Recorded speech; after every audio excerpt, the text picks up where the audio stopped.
So, David, how are you, my friend? It's so good to see you. So thankful that you're jumping in to help us talk a little bit about China. As you know from the podcasts that hopefully you've seen some of, Aubrey does a wonderful job interviewing me and kind of really gets deep into the topic. But she's super busy right now because of in her role as an accountant and it being near tax season. She's got a lot of stuff that she has to do. So she's just so busy that I needed to give her a break. And so I'm just thankful that you're jumping in. We also just had a really fun, you and I had a really fun conversation about creative leadership and neurodivergence, which I really appreciated. And that'll be a separate podcast from this one. But I appreciate you talking to me a little bit about China. Well, thanks, Doug. Always great to talk to you, of course. And I'm flattered that I had the chance to join you here. I've been listening with admiration to the series, and I will do my best to rise to Aubrey's standard. But know that again, I've learned so much from you over the years about leadership and certainly about China, and I'm looking forward to our conversation today and learning more. I'm looking forward to it too. And I'll just remind our audience, if they didn't hear our other podcast, but you and I have been collaborating together for almost 3 decades. We joined NYU in the late 1990s and then worked together at the Berlin School of Creative Leadership. And then you came to GW with me when we were running that school. And now we're together with Thunderbird. So it's been a real fun journey. And so it's just been a great friendship. And I've learned so much from you over the years. And again, I'm just excited to talk to you about China. So let's go. Wonderful. Well, why don't I start with some of the really interesting and instructive China podcasts here recently, having to do with Bertrand Russell, Tim Cook, Donald Trump. Where would you like to start with these? And any thoughts, kind of initially, that you can share? Again, maybe pull these together or Yeah. expand on what you've already said. Well, thank you. And it's such a fun journey to have. You I think remember because you were a co-founder of OGL with me, but I had been with Apple in China for about 5 years after my deanship from 2014 to 2019. Um, and then had to get my family home and came back to the U.S. and in the fall of 2019. And you and I and Sarah Kellogg founded On Global Leadership, and our focus was really going to be on leadership, but also on sort of a boots on the ground in China approach to things. And then COVID hit, and I was suddenly terrified because my identity as a China scholar is I love studying economics and talking about economics, but my identity is so closely tied to sort of an ethnographic, boots on the ground, interpersonal interviews approach to things.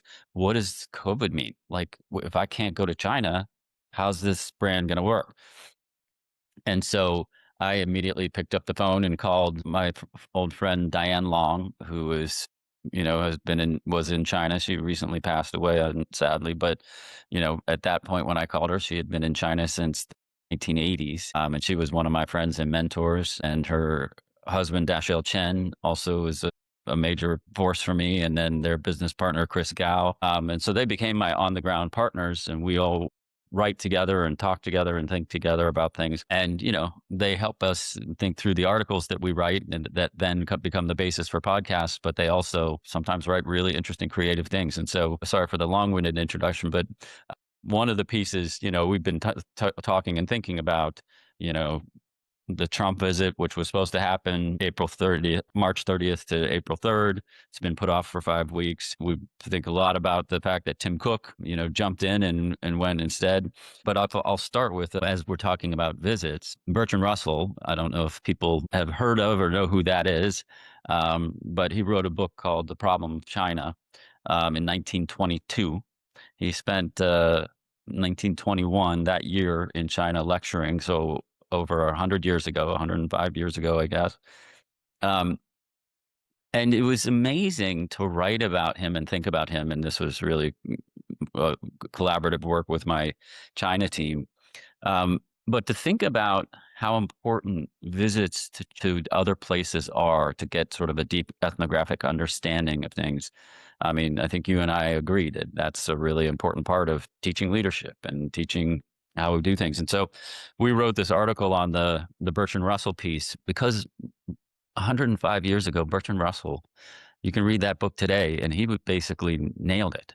He nailed everything. Like he really sort of talked about. He basically first made the case that, and this was a period. 1922 was a period of great suffering for China. I mean, the Qing dynasty had fallen in 1911, but even before the Qing dynasty fell, we had two opium wars. And, the opium wars were just catastrophic for China. Basically, the West went to war with China for the right to sell drugs in China. And then they won the war, and then they took over a little place called Hong Kong, which is how Hong Kong became a British colony. And, this was the middle of what was called the century of humiliation in China. But again, to go back and look at Russell, like it's amazing what he saw. And he basically made the case that there's only one country in the world that is potentially going to rival the United States as the most powerful nation in the world. And this was, again, 1922, when China was in a disastrous period. But he basically made the case that it's coming. And, if you believe the OGL predictions, and others will predict similar things, within the next less than a decade, China will overtake the United States as the largest economy and most powerful economy in the world. And he talks about the government structure that relates to that. He talks about education. I mean, China is a remarkable case in education too. When Russell was writing that book, there were about the illiteracy rate in China was about 70%. And today it's about 3%. This was also a time in which 770 million people were living in poverty. And now that number has been reduced so dramatically. And so it's really just interesting to kind of go back and, just analyze, what did one person who visited China think about China? And that was the Russell case, right? But these other two visits are really important as well. And I'll just jump quickly into them. Again, Donald Trump was supposed to go visit. He was supposed to be there now. Well, who is supposed to be there from March 30th to April 3rd. And this was a visit that the Chinese were really looking forward to because, going back to September of 2025, when President Trump came to power, things looked just like on a disastrous track because the tariff war, the trade war, slapping tariffs and just making the case that, and the whole theory of tariffs is a really kind of, in my opinion, and the OGL opinion, is a silly theory, because the basic idea is you're supposed to raise prices at the border so that people will buy domestically, and therefore you create jobs and create the economy domestically. The problem is, if you don't have a manufacturing supply chain, things can't be produced domestically. So, for example, the single largest exporter from China to the United States is not a Chinese company. It's a little company called Walmart, right? And Apple, which is a company that a lot of people know, they can't make iPhones in America. They work with 1,600 Chinese factories and suppliers. And those supply chains don't exist here, right? And so, like, the prices go up at the border, and then those costs are passed on to consumers. And so, the whole tariff thing is down. Now, things did start to look better in September of 2025, because President Trump went to South Korea to meet with Xi Jinping, who came from Beijing to South Korea. And President Trump flattered the Chinese people by calling it the G2 meeting. And what does that mean? The G2 means that, there's this group of 7 nations called the G7, right? And they're the United States, Canada, and 5 European nations, and the most powerful, so-called the most powerful nations on earth. And then there's a kids table called the G20, which is developing nations. And you can China, you can be at the kids table. And in China's citizens' views, it's very offensive because, and I have this conversation with Chinese people all the time, and they're like, we don't understand. We're the second largest economy in the world. And we can't expand the G7 to the G8, and instead we're just with these other developing nations. And so when Trump referred to his meeting with Xi Jinping as the G, people interpreted that as, I think Trump flatteringly was trying to do, as, see, President Chairman Xi, you and I, we're the two most powerful nations on earth, and this is the G2 meeting. And so people have been, remember that, and that was about 6 months ago, and they've been waiting for this next meeting. And that meeting was supposed to happen, and it's been put off 5 weeks because the United States is involved in a war in the Middle East right now, and I think that they needed to focus on that, and so that's understandable, I guess. But in China, it's been sort of a devastating thing. But then somebody else showed up. It's the 50-year anniversary of the founding of Apple, and Tim Cook went to China. And Tim Cook is a powerful person and a busy person, and so the fact that he went to China and showed up, and went to visit one of the stores in Chengdu, and it was a really, I think, powerful statement about how important China is to Apple. And so even if there are tensions over the wars that are happening and the fact that President Trump doesn't seem focused enough to come to China, Tim Cook came. And so I think it's just, I'm glad that you asked the question, because, we've been thinking about visits to China by a lot of people, and there's the president of the United States, there's the leader of one of the most powerful companies in the world, and then there's a guy named Bertrand Russell from over 100 years ago who predicted a lot of things very solidly about China. And so it's just an interesting time. So thank you for the question. Sorry for the long-winded answer, but thank you.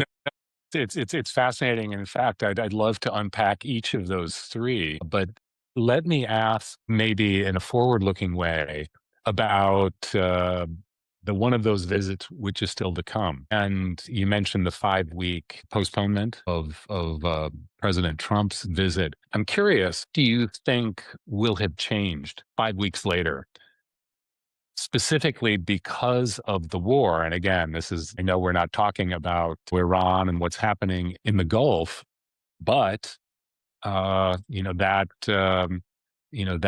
on global economies, certainly, supplies of commodities and energy to China as well as the rest of the world. So I'm wondering, what do you think will be different in the May meeting, assuming it happens, when President Trump goes to Beijing, compared with what would have happened at the end of March and early April if that were not happened?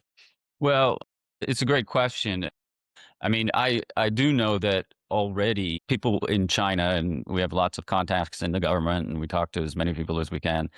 People in China were already feeling very frustrated about the March-April meeting, because it didn't appear that President Trump and his team were taking it that seriously in terms of sort of thinking about the preparation, and in terms of thinking about setting an agenda for what was going to be discussed. And here again, the G2 idea I've already shared with you, but China wants to be treated as a partner. They want to be treated as a powerful partner in the conversations. Like, I mean, this war situation came suddenly for everybody, and I know people in China were very surprised about it, and it would have been nice if China would have been treated as a partner, and there would have been sort of inside information about how things are unfolding.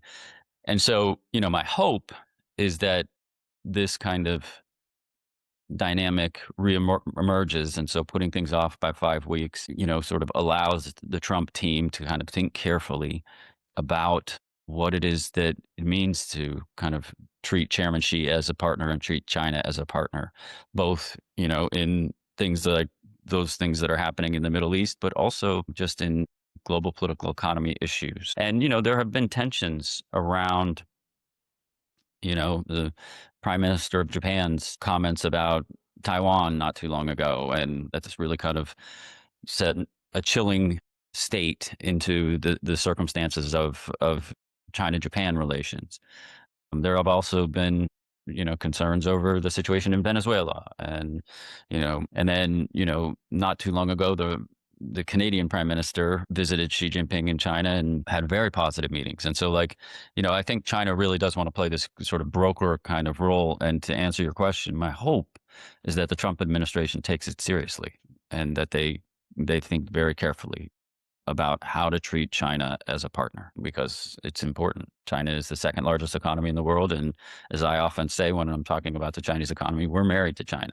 Like, you know, tariffs are not going to drive Apple to India or to the United States. Apple is, Tim Cook showing up and kind of, waving to the crowds and cheering him on what was going on is just a signal of how deeply embedded Apple is in China and other companies like Tesla and Walmart and many others. So my hope is that they treat this as a real opportunity to really rebuild a sense of partnership.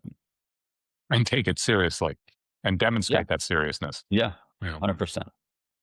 Right. You mentioned Tesla, and again, I think I would assume that one of the major issues of interest to both leaders, to both countries, has to do with automobiles. I think of U.S. senators, at least a subset of U.S. senators who are urging President Trump to bar Chinese automakers from building cars in the U.S. Obviously, this is something other countries, notably Japan, have done.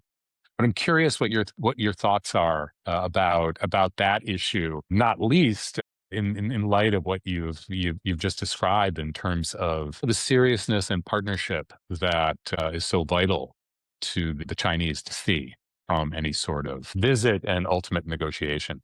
This group of senators, I saw the article that you're referring to, but recently the senators urged Trump to bar Chinese automakers from building cars in the US.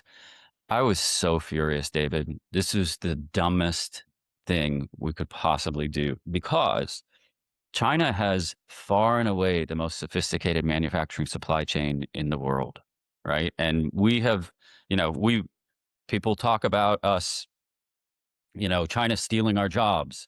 And, China didn't steal our jobs. We invited US companies to go to China under Ronald Reagan and Milton Friedman starting in 1980. And the basic idea was that if we can find cheaper labor in other places, then more money can go into shareholder value. And what we've seen is, as we've lost manufacturing jobs in America, is we've seen the largest transfer of wealth from the working and middle class to the upper 5% of US society in the history of this country. It has been now. The problem again is if you think that tariffs are then just going to incentivize companies to build their things in America, the problem with that is we don't have the manufacturing supply chain to build it. China has been building the most sophisticated manufacturing supply chain in the world for the last 45 years. And we don't have that, right?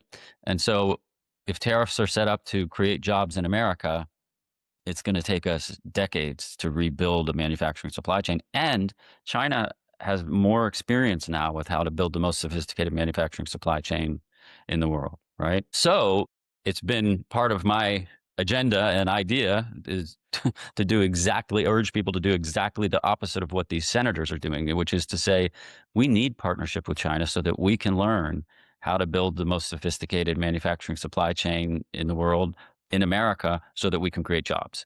We're not doing it on our own. Like it's going to happen with China.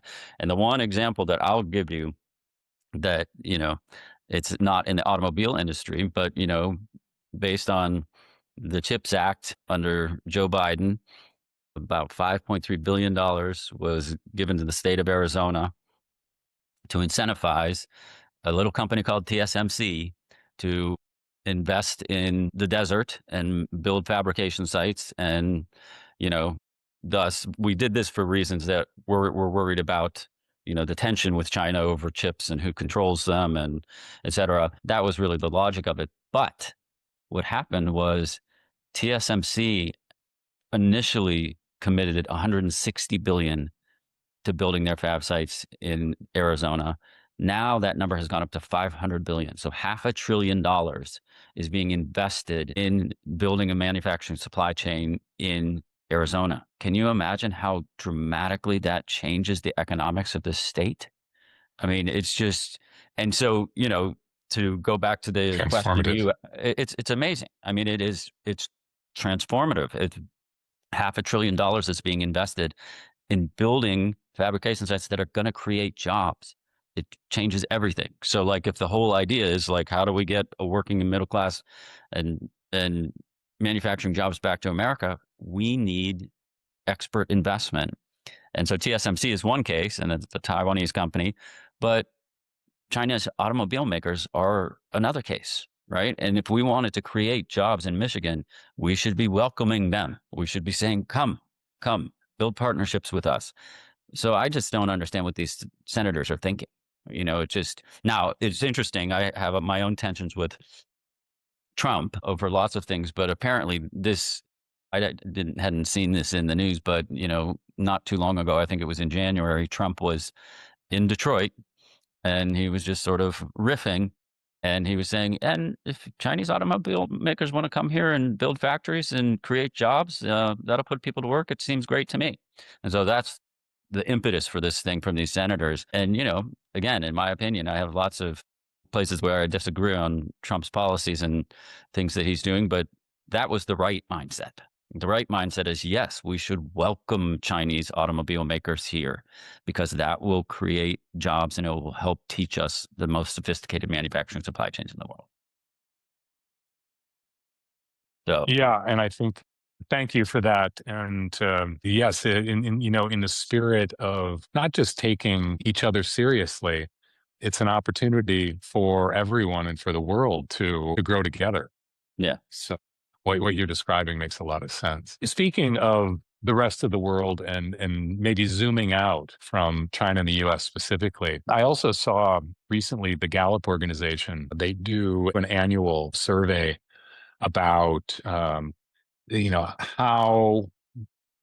they say they use the word approval.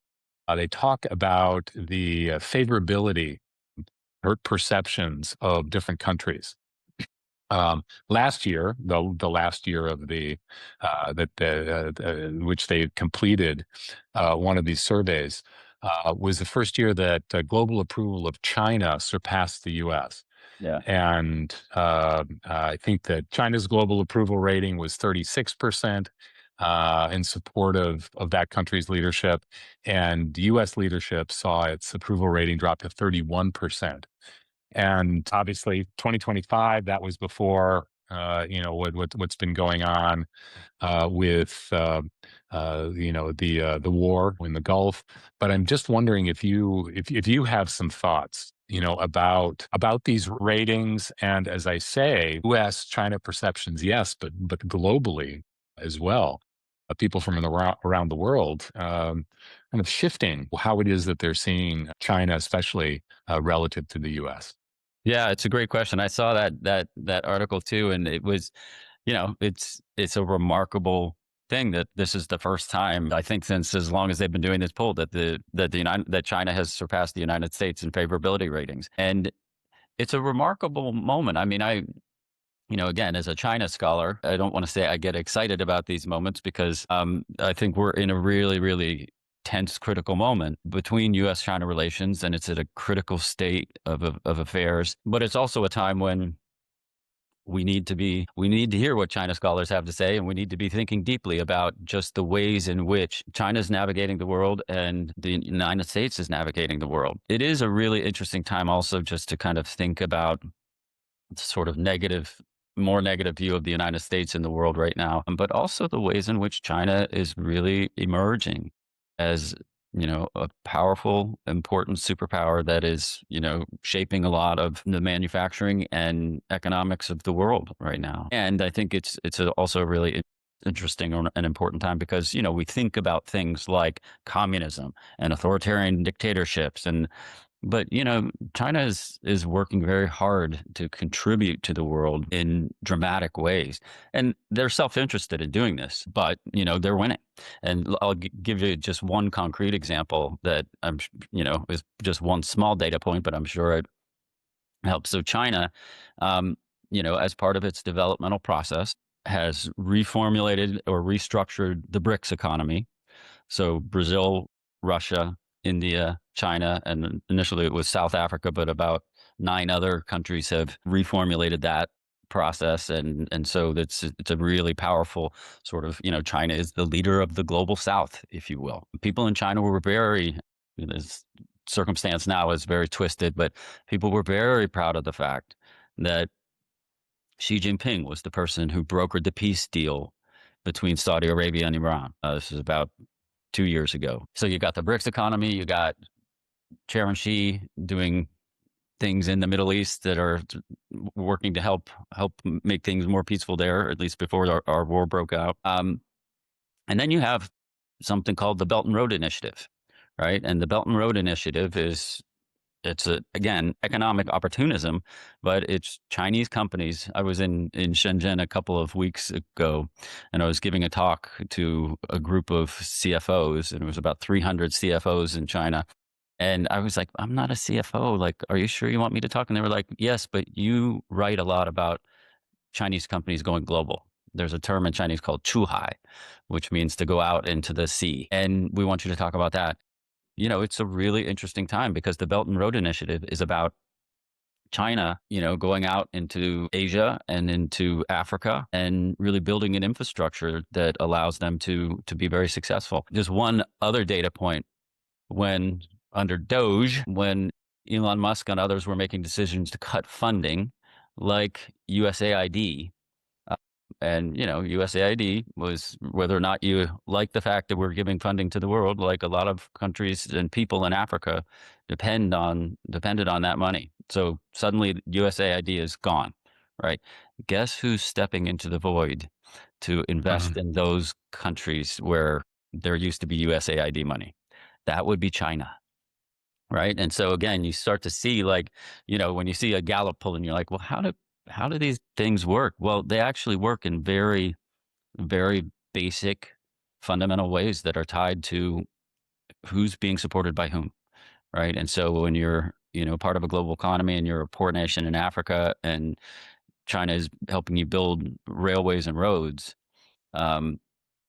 you're going to have a more positive view of China than you will of the United States. And so it's just a really interesting time. So That's fascinating. yeah. Yeah, I have to say, as you know, I'm sitting in Dubai right now and reading the National, the main newspaper here.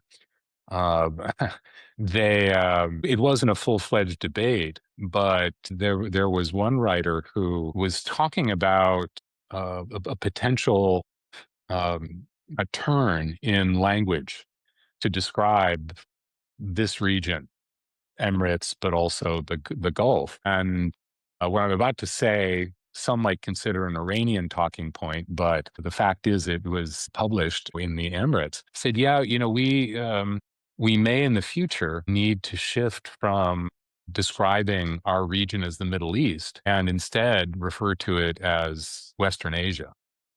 Wow. Which, again, just in terms of the kind of major, the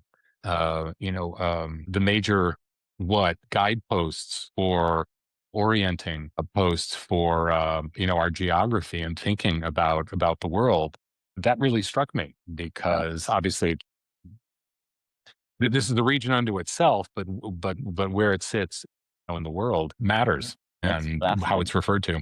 Yeah, that's fascinating. I love that. That's really interesting. I'm curious, Doug, just in terms of China now, I know that you have many other podcasts and other issues to talk about. Anything else for this episode? Again, I want to do a good job as I'm filling in. Anything else that the viewers and listeners should be aware of that's on your mind? No, I think we can leave it there. I mean, I just, as always, I like to remind people that, when we talked about this already, but I'll just reiterate, we're the two largest economies in the world and we're married to each other. And a lot of our important companies are deeply embedded there. And Tim Cook showing up to China and sort of, carrying the flag to celebrate just the relationship with China is an important example of this moment. But this is such a critical time in U.S. China relations. So, and I think we have a president who is a little haphazard. Sometimes he's calling them, referring to China as part of the G2, and then sometimes he's, off doing other things and delaying his trips. And so I just think it's a really critical time for us to be very deeply thoughtful about how important U.S. China relations are and how we need to continue to build strong relationships, continue to develop sort of a deep understanding of each other. So it's a good moment, and it's a good moment for what you and I founded OGL to do. And so I'm proud of what we're doing, and I'm thankful for you. Great. Well, thanks again to you and Aubrey for giving me the opportunity to sit in this chair. And as always, appreciate kind of immediate access to your insights. I think this has been a terrific discussion, and yeah, I'm all the more curious now about what's going to happen over coming weeks, especially leading up to Trump's visit in May. Well, thank you, David. I deeply appreciate you, and we'll talk again soon. Wonderful. Thanks, Doug. Bye bye.